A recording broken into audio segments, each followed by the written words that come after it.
Abakunzi b'ikiganiro amateka y'u Rwanda yazimiye, ngira ngo muribuka ko twavuze imizi y'Imana, tuvugamo Isirayeli, tuvugamo na Palestina, isano bifitanye n'ubwiru bw'Imana, yuko baje kwicamo kabiri, bamwe banga kugambanira ababyeyi babo bari baciriwe mu butayu bwa Misiri, hanyuma abandi bemera kugambanira ababyeyi babo. Abanze kugambana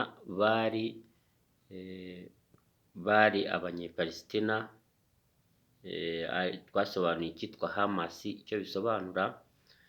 Noneho Isirayeli yemera kugambanira ababyeyi babo, ariko ubwo abagambanaga ni abo mu mizi, bariya n'abimukira, ariko noneho bari kuri bwa butaka.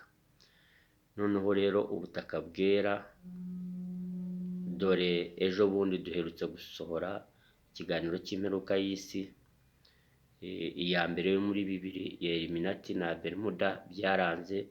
Ubu noneho hari ikindi, ya Vision 2020 y'u Rwanda, n'ubwo ruba rutavugwa ariko burya ruba rukomeye. Reba ibirimo gukorwa na Iran, ngira ngo twayisobanuyeho gatoya ejo bundi.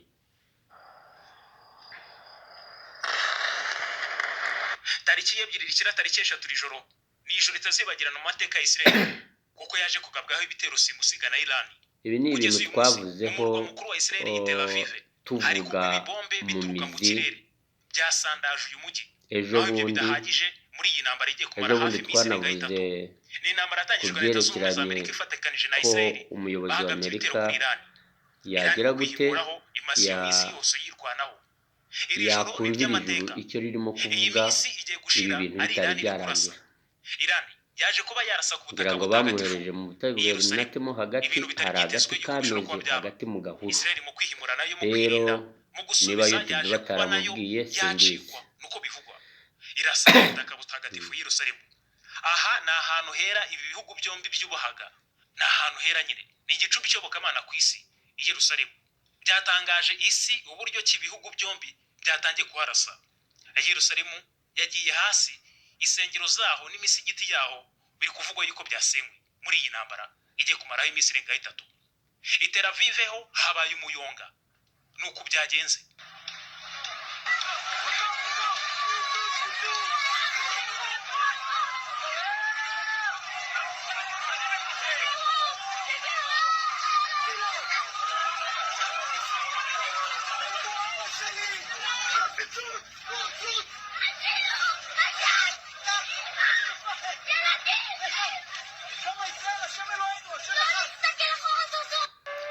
Reba ikiremwa muntu ukuntu kirimo kurimbuka, ni ukuri.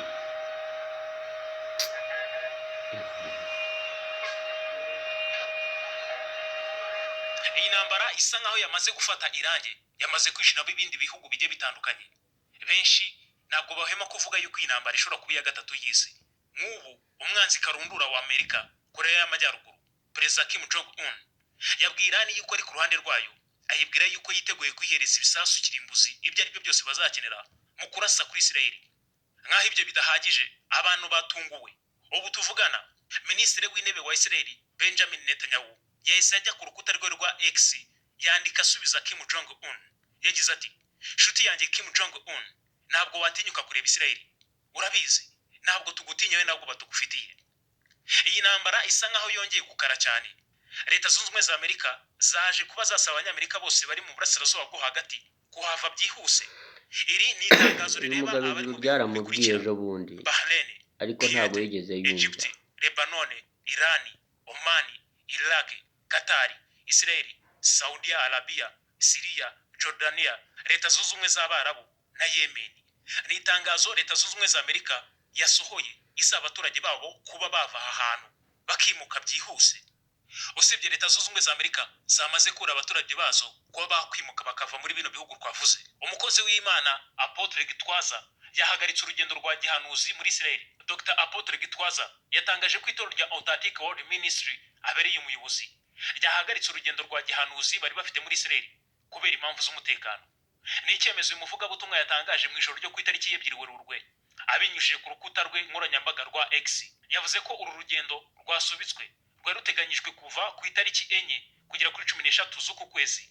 Ati ubuyobozi bwa Authentic World Ministry buramenyesha abantu bose bari bariyandikishije kujya muri Isiraheli mu rugendo rwa gihanuzi rwari ruteganyijwe kuba ku itariki 4 kugera kuri 13 Werurwe ko rwasubitswe kubw'impamvu z'umutekano. Yabwiye abari bariyandikishije muri runo rugendo ati muzamenyesha igihe ruzasubukurwa. Imana ibaha umugisha. Ni mu gihe nanone amakuru agezweho ubu ngubu Irani bivugwa yuko ishobora kuba yarateguye ibisasu bya kirimbuzi 11. Abategetsi ba Amerika batangaje ko Irani ishobora kuba yarakoze umubare uhagije w'ibyuma bya uranium bishobora kuvamo bisasu bya kirimbuzi 11. Ibi bikaba byakomeje kuzamura impaka ku mbaraga za kirimbuzi. Irani iracyakomeje kwirwanaho mu gihe yagabweho ibitero.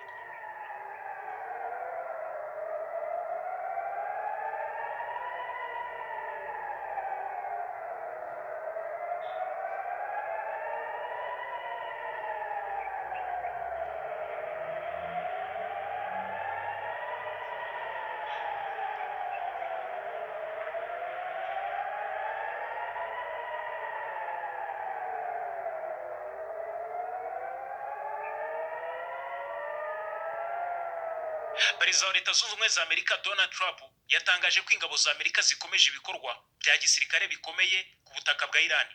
Mu butumwa bwe Trump yavuze ko ibi bikorwa bigamije gukuraho ibyo yise iterabwoba rikomeye rivugwa ko rituruka ku butegetsi bwa Irani rikabangamira umutekano wa Amerika. Yavuze ko ingabo za Leta Zunze Ubumwe za Amerika zikomeje ibikorwa bya gisirikare ku rwego rwo hejuru muri Irani hagamijwe gukuraho iterabwoba rikomeye ngo ubutegetsi bwa Irani bushyirwe hasi bukandamizwe na Amerika. Trump yongeye ko Amerika yari yaraburiye Irani ko itagomba kongera izi n'imbaraga zikorwa n'imyuka, ahandi hantu nyuma y'uko ntabwo imbaraga byangijwe n'ibitero bya Amerika mu mwaka ushize niba mu z'ibyifuzo by'abantu zahagarika ibi ngibi ntabwo bikunda.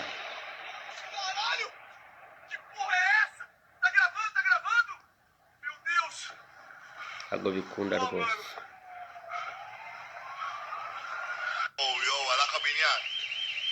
Ibi ni ibintu tumaze hafi imyaka irenga 5 tuvuga. Ntabwo igihugu kimwe cyarasa mu bihugu byose. Impamvu bamwe banga abandi bakanga abandi nta n'umwe ubikurura ngo yumve.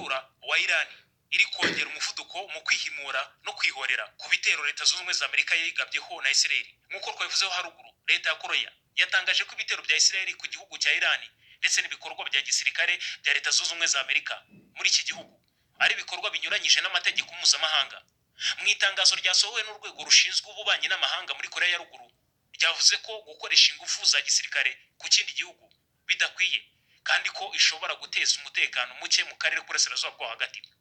Korea ya Ruguru yanavuze ko ibyo bikorwa bihungabanya ubwigenge bwa Irani kandi ko bishobora gutuma intambara irushaho gukara bikagira ingaruka ku mutekano w'isi yose. Ni iki kizahagarika iyi ntambara ikomeje gukaza umurego yamaze kwisangamo ibihugu birenze 10 byose biri kurwana n'igihugu kimwe cyonyine, Irani.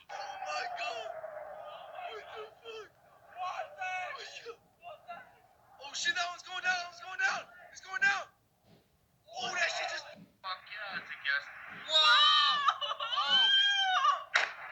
What the? Holy shit! No fucking way! Oh shit! Oh shit! No, baby! No! Icyo ni ikiremwa muntu kirimo gupfa, kirimo kirarimburwa.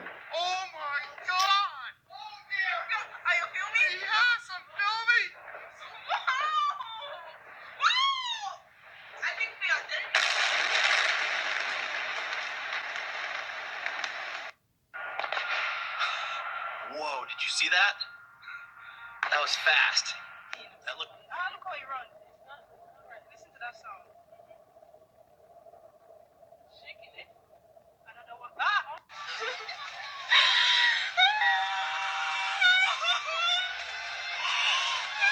Mutwemerere noneho kwinjira muri iyi ntambara yatangijwe na Leta Zunze Ubumwe za Amerika na Isiraheli bahagabye kuri Irani kwa gatanu. turebere hamwe ni iki cyatumye Isiraheli irasa ku butaka butagatifu i Yerusalemu. Ni iki cyateye Irani kurasa Yerusalemu ku butaka butagatifu, ku gicumbi cy'ubukamana ku isi. Turi kurebera hamwe ibiri kuvugwa muri iyi ntambara. Nanone tuze kurebera hamwe icyo Bibiliya ibivugaho. Amaherezo y'iyi ntambara ni ayahe? Ese yaba ari ryo herezo rya nyuma kuri iyi si?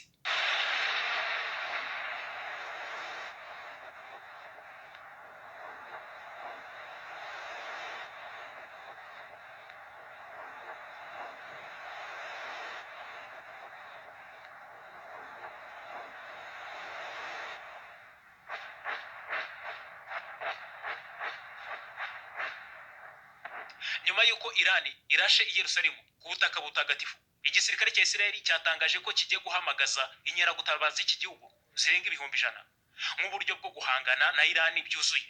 Kwa 28 Gashyantare uyu mwaka nubwo Isiraheli na Leta Zunze Ubumwe za Amerika bagabye igitero simusiga kuri Irani. Ku ikubitiro bihitana benshi barimo n'abayobozi bakuru mu ngabo z'iki gihugu barenga 40, barimo n'umuyobozi w'ikirenga wa Irani Ayatollah Ali Khamenei. Irani mu kwihimura no kwishyura ibi bitero byatangiye kwa gatanu yaje guhita bigaba ku birindiro by'ibi bihugu byombi uko ari bibiri biherere mu bihugu bigiye bitandukanye mu burasirazuba bwo hagati nka Katari, Leta Zunze Ubumwe z'Abarabu, Kuwait, Bahrain, Jordania, Arabia Saudite na Iraq, ari nako igaba ibitero kuri Isiraheli. Nk'ubu bivugwa ko kandi abantu 9 baguye mu gitero cya Misiri Irani yagabye mu mujyi wa Beit Shemesh muri Isiraheli, ndetse abandi 11 baburirwa irengero muri iki gitero. Ku itariki ya mbere Werurwe hari ku cyumweru, Isiraheli nabwo yakomeje kugaba ibitero bitandukanye muri Irani, ari nako Tehran mu murwa mukuru wa Irani nayo isubiza bimwe mu bitero, ivuga ko itazacogora mu kwihorera. Mu guhangana n'ibyo, igisirikare cya Isiraheli cyavuze ko kigiye gukora kunyira gutabara zacyo kugira ngo zihangane na Irani byuzuye. Mu itangazo ry'iki gisirikare cya Isiraheli bagize bati, igisirikare kiri kwitegura guhamagaza inkeragutabara 100,000 mu buryo bwo gukomeza kwitegura ku rugamba rwa Rolling Lion, nuko Isiraheli yabyise intare ihuma. Igitangazamakuru cyo muri Isiraheli cyitwa The Times of Israel cyatangaje ko byuzuye 50,000 by'inkeragutabara biri mu mirimo itandukanye uyu munsi ijyanye n'umutekano. Irani nayo yatangaje ko urupfu rwa Ayatollah Ali Khamenei nta ngaruka nyinshi byagize kuko iki gihugu kidashingiye ku muntu umwe. Umuvugizi w'iki gihugu yavuze ko nabo biteguye kurwana kugeza ku ifirimbi ya nyuma.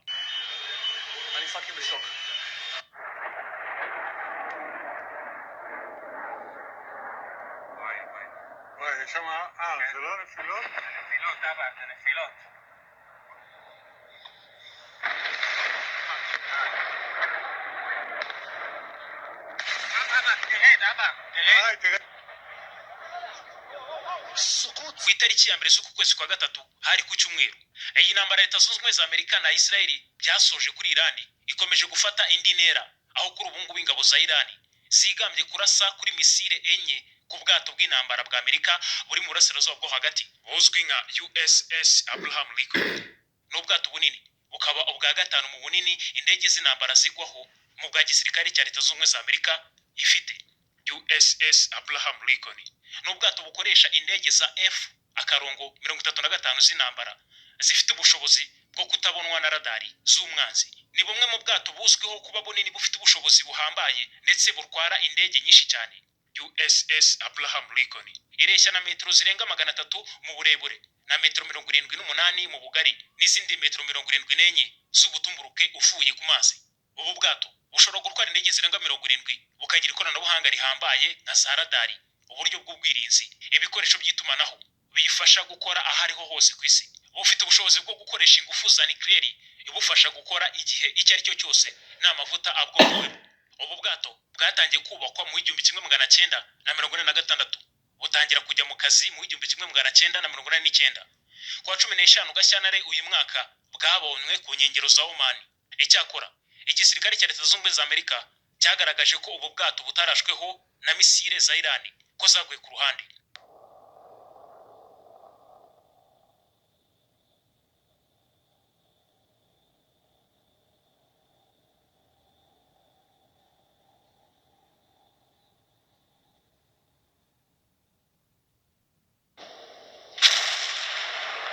Irani yibasiye ibibuga by'indege bya Dubai na Abu Dhabi. Umuntu umwe yapfuye, abandi 11 barakomereka ku kibuga cy'indege cya Dubai na Abu Dhabi ubwo Iran yagabaga ibitero byo kwiyora ku bitero bya Amerika na Israel.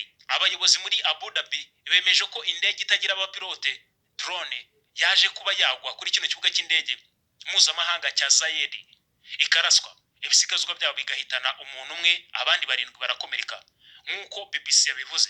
Ikibuga cy'indege mpuzamahanga cya Dubai cya mbere gikoreshwa n'abantu benshi ku isi mu gutwara abagenzi. Ingendo ibihumbi n'ibihumbi zijya cyangwa ziva muri aka karere nazo zahagaritswe.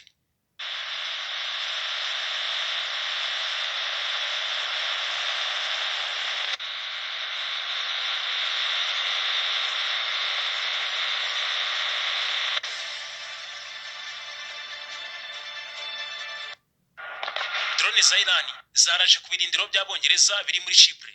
Guverinoma y'Ubwongereza yatangaje ko drone za Iran zarashe ku birindiro by'ingabo zabo zirwanira mu kirere biri muri Chypre. Ibi byatangajwe kuri tariki 2 Werurwe, aho umuvugizi wa guverinoma yavuze ko nyuma y'icyo gitero hari izindi drone 2 zigiye zigana kuri ibyo birindiro, gusa zaje kuba zahanurwa. Ibi bibaye mu gihe ku itariki ya 1 Werurwe ku cyumweru Ubwongereza bwatangaje ko bwemereye Leta Zunze Ubumwe za Amerika gukoresha bimwe mu birindiro byabwo mu bikorwa by'ubwirinzi. Icyakora Minisitiri w'Ububanyi n'Amahanga w'Ubwongereza Yvette Copla yavuze ko mu birindiro Amerika yasabye bya British Royal Air Force bya Akrotiri biri muri Chypre byo bitarimo, bivuze ko icyo gitero cyafashwe nko gutera Ubwongereza. Ati ibyo ntabwo tuzabyihanganira. Perezida wa Chypre yitwa Nikos Christodoulos yagaragaje ko nubwo Ubwongereza bufite ibirindiro muri iki gihugu ariko bitari byo gukoresha mu bikorwa by'intambara. We yagize ati ndashaka ko iki gisobanuka, igihugu cyacu ntabwo kiri mu buryo ubwo ari bwo bwose ndetse nta nubwo kiteganya kujya mu bikorwa bya gisirikare. Ku rundi ruhande ariko Chypre ni kimwe mu bihugu bigize umuryango w'ubumwe bw'Uburayi ndetse kiri mu bihugu bifite amasezerano yo kurindirwa umutekano n'ibihugu bigize umuryango, bivuze ko iramutse itewe ibihugu bigize uyu muryango wa European Union byahita bigitabara. Ibi bibaye kandi mu gihe Iran ikomeje kwihorera ku gitero yagabweho na Leta Zunze Ubumwe za Amerika, iri kugenda igabaho ku bindi bihugu ibyo ari byo byose bigifitanye umubano n'ibihugu yaba Israel ndetse na Leta Zunze Ubumwe za Amerika. Nk'ubu tuvugana Abafaransa nabo bamaze kwemeza yuko bagiye ko bashyigikira Leta Zunze Ubumwe za Amerika. Ibo bari kuvuga yuko impamvu baje kwifasha ari uko bateye Israel bakarasa ahantu hatagatifu. Abadage nabo iyi ntambara bayinjiyemo kimwe n'Abataliyani, birumvikana cyane. Abenshi mu batuye isi batangiye kugira ubwoba bw'iyi ntambara kuko yamaze kwisangwamo n'ibindi bihugu bigiye bitandukanye. Iherezo ryayo ryaba ari iyihe? Ko Leta Zunze Ubumwe za Amerika zamaze gutangaza yuko zigiye kuba zarasa, gusa Iran nayo yongeye kuvuga ibibutsa yuko ifite misile kirimbuzi ishobora kugabaho kuri Amerika. Muri Amerika hagati aho bongeye kwikanga, aho ku nzu Perezida Donald Trump abamo baje kwikanga igikapu kirimo bombe. Batangiye kwikanga Iran itarahagera. Amerika yongeye kuburira Iran yibwira yuko niramuka ikoresheje ingufu kirimbuzi mu kwirinda ishobora kuzahurura n'ibintu bitigeze bibaho, ikabakora amateka nk'ayo bigeze gukora i Hiroshima na Nagasaki. Nk'ubu tuvugana Iran yamaze gufunga inzira izo arizo zose zo mu mazi. Yavuze yuko ubwato bwo bwose iza kuba yabona bucaracara mu mazi baza kufata nk'ubwato bw'umwanzi bakabugabaho ibitero. Yongeye kwibutsa ibindi bihugu byo mu burasirazuba bwo hagati yuko ibihugu ibyo byose bizahereza ubutaka Amerika cyangwa ibirindiro kugira ngo babyifashishe mu kwigabaho ibitero, nayo bazayirasa. Ni muri urwo rwego ibindi bihugu byagiye bigabwaho ibitero nka za Katari. Ikibuga cy'indege cyamaze kwangirika, bakirashe i Katari hangiritse naho.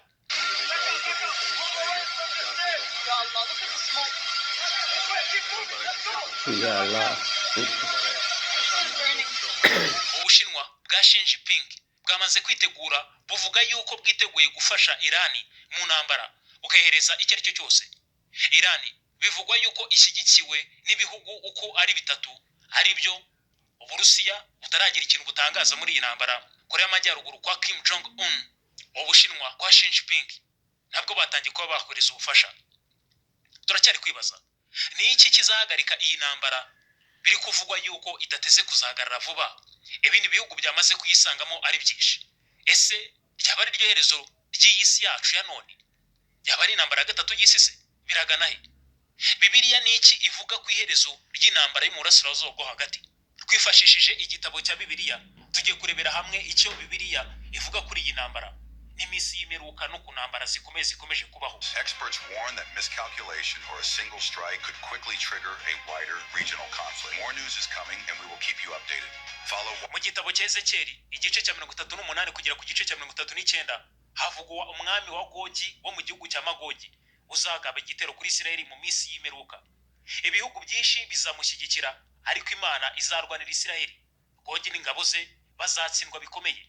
Abasobanura Bibiliya bamwe babihuza n'intambara zibera mu karere ka Middle East mu burasirazuba bwo hagati, ariko si bose ntabwo hose. Mu gitabo cy'ibyahishuwe igice Hari cya hakurya y'amazi, hari no hakuno y'amazi. hari Magadoni na Hazadani. Hakuno y'amazi rero ni kubirabura, hakurya y'amazi niho bita ku isi. Ntimukabifate ngo mubivange, nubwo iyo Mana yatwinjiriye, abandi bakabifata nk'ikimenyetso cya nyuma cyo kurangira ariko urabona yuko hakurya ariho hafite icyo kibazo. umurongo wa 6 kugera kwa 7 Yesu yavuze ati, muzumva intambara n'inkuru z'intambara, igihugu kizatera ikindi. Yesu agaragaza ko intambara zizakomeza kubaho mu minsi ya nyuma y'imperuka, ariko iherezo ryazo ntabwo rizahita ako kanya. Muri rusange Bibiliya ivuga ko hazabaho ibihe by'imvururu n'intambara. Imana izagira uruhare mu kurinda no guca urubanza. Kristo azatsinda amahanga murwanya. Hazabaho isi nshya n'ijuru rishya. N'ibyahishuwe 24. Bibiliya nivuga mu buryo busobanutse ko intambara ya none yo mu burasirazuba bwo hagati ari yivugwa, ariko hari ibyanditswe byinshi babihuza n'akarere ka Isirayeli n'intambara zo muri iyi minsi y'imperuka ziri kubera mu burasirazuba bwo hagati. N'amadini n'abigisha Bibiliya babisobanura muri buno buryo. Abafata ubuhanuzi nk'ibizaba mu buryo bugaragara bo bemera ko Isirayeli ya none ifite uruhare rukomeye mu minsi y'imperuka. Intambara yo mu burasirazuba bwo hagati bayifata nk'ikorwa riganisha kuri Harimagadoni. Isirayeli n'abagambanyi kuva kera habivuga bagambaniye ababyeyi babo bahawe umubumbe wa 4 wiswe Mars. Uzatera imvururu mbere yo kugaruka kwa Kristo. Yesu azagaruka ku mugaragaro atsinde amahanga murwanya. Abemereye imyumvire bakunda kubona ko ibibera muri Isirayeli none nk'ikimenyetso by'ubuhanuzi burimo burasohora. Abafata byinshi nk'imenyetso nanone bemera babonye. Iyi myumvire iboneka cyane mu madini Gatolika, Orthodox n'abandi ba teolojiya. Intambara zivugwa mu byahishuwe bazifata nk'igereranyo cy'urugamba hagati y'icyiza n'ikibi. Harimagadoni si ahantu nyaho gusa, ahubwo ni ishusho y'itsinzi ya Kristo kumeruka. Ntibemera ko buri ntambara yo mu burasirazuba bwo hagati ari ubuhanuzi busohora. Kuri bo ubutumwa nyamukuru si amakarita y'intambara, ahubwo no kwitegura mu mwuka no kuguma mu kwizera. Bamwe bati Isirayeli yarukoze rya none. Zaba ari byo? Ya Irani ni iyi ubundi mu bisanzwe. Serora Bible cyangwa uko birivuga. Irani nibwo buperesi n'ubumedi bya kera. Urabizi rero hagati y'abaperesi n'abamedi na Isirayeli ikibazo cyari gihari. Uribuka ko abayahudi bari bagiye kugwa mu buperesi bagambaniwe na Moridekayi. Ahubwo reka nibutsa abantu hagati aha abantu bamenye ko anytime itorero rishobora kugera kugira ngo ribise iyo ntambara. Kubera iriya ntambara nta muntu uzayihagarika. Ababishobora babikurikiranire hafi kugira ngo babashe kwitegura, usenga asenge, ukizwa akizwe, wegera Imana yegere. Niyo nama natanga. Iki ni igihe cyo gukizwa no kwegera Imana cyane kuruta uko twabikoze. Mu gitabo cya Zaburi igice 122 umurongo wa 6 haragira hati, nimusabire Yerusalemu amahoro, abagukunda bagubwe neza. Amahoro abe imbere y'inkike zawe, kugubwa neza kube mu nyumba zawe. Ese ibi ngibi byaba biri kuvuga yuko ari iherezo rya Isirayeli ryaba rigeze? Uko ntekereza ku giti cyanjye muri Abiya nkurikije n'ubushakashatsi, nibitaba n'ejo cyangwa ejo bundi, ariko izi ntambara zigakomeza kumera nk'umugozi waka, zirashyira ya ntambara ikomeye Isirayeli izagabwaho n'amahanga menshi. Hari umugambi yuko izagabwaho igitero gikomeye kizaba kirimo amahanga menshi. Uyu munsi niwareba neza leta z'Abarabu nyinshi zamaze kwishyira hamwe, ikaba rero ari kimwe mu bihugu byo mu burasirazuba bwo hagati bikomeye kandi byanga urunuka igihugu cya Isirayeli. Nubwo bataragaba igitero, ariko nkwibutse ko batazasinzira, ntabwo bashobora gusinzira. Isirayeli zihorera? Isirayeli ishobora kwihorera, niko ntekereza. Iyaherekezwa itanaherekezwa ubwo nariyo hari indege zirwa hejuru mu kirere zikontororinga ikirere iyo turebye none ibi bintu biba bikurikirana ubundi Hamas yituyemo intambara yayo yari itarashira none Irani yiroshyemo ibintu bikiri bibisi ubwo rero ntitwamenya niba ari umuriro utangiye kwaka twabitegereza tukabitega amaso ariko ntitubirebere ahubwo tukanasenga twebwe na Misiri zirabivuga na he hose barabivuga bati Isirayeli yakabaye iva ku kuba bihuza n'ibihe bya none uyu munsi intambara yo mu burasirazuba bwo hagati amakimbirane ya Isirayeli n'abaturanyi bayo Irani Palestine n'abandi hari abantu benshi bahita babihuza n'ubuhanuzi bwa Ezekiel 38 cyangwa ibyahishuwe ariko hari ibintu bitatu by'ingenzi tugomba kwitondera. Yesu yavuze ko muzumva inkuru z'intambara nk'uko Matayo 24:6 babivuga ariko niyavuze ko buri ntambara ari iherezo.